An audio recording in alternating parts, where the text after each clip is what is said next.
ரொம்ப நான் குள்ளமா இருக்கேன், அவர் ஹைட்டா இருக்கேன்னு தோணிச்சு எனக்கு அவ்வளவுதான்.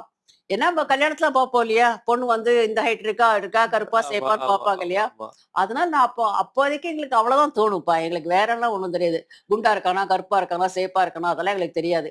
2வது அம்மா, அப்பா சொல்றது தான் நல்லது நமக்கு நல்லது சொல்லுவாங்க, நல்லது பண்ணணும். அதனால சரின்ட்டேன் நானு. அவங்க தான் இதான் செலக்ட் பண்ணியாச்சு. ஏன்னா எங்க அப்பா இன்னும் 2, 3 வருஷத்துல ரிட்டயர் ஆனோம். எங்க அம்மா சொன்னாங்க, "உனக்கு கல்யாணம் முடிச்ச அப்புறம் தான் அடுத்த பொண்ணுக்கெல்லாம் நான் ஆ, ஏற்பாடு ஆ, ஆ, பண்ணணும்னாங்க." ஆ. சரின்னு கல்யாணத்துக்கு ஒத்துக்கிட்டாச்சு அவ்வளவுதான். கல்யாணத்துக்கு அப்புறம் பேசியிருக்கீங்களா இத பத்தி? 2 பேருக்குமே வந்து விருப்பம் இல்ல. நீங்க இல்ல எதிர்பார்த்தது கல்யாணம் ஆயிட்டு ஒரு 4 நாள் கூட இருந்தாரு.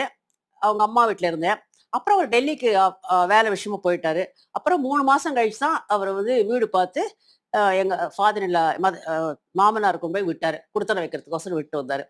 அப்ப கூட நான் ரயில்வே ஸ்டேஷன்ல டெல்லி ரயில்வே ஸ்டேஷன்ல இறங்கிடுச்சு. வண்டி நின்னாச்சு.